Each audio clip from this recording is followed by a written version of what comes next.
Hello, friends. Welcome to Creative Medicine. In this lecture, we will learn about Estrogen used in hormone replacement therapy are conjugated equine estrogen, 17 beta estradiol, and oral contraceptive pills are used for hormone replacement therapy.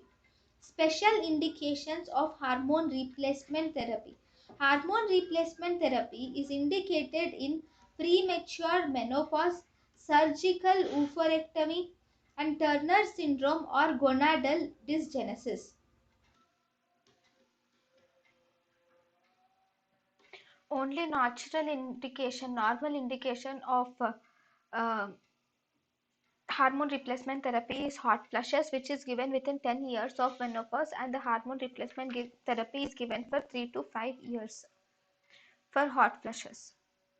These are the special indicators like premature menopause, surgical oophorectomy, and Turner's syndrome. thank you and thank you for watching.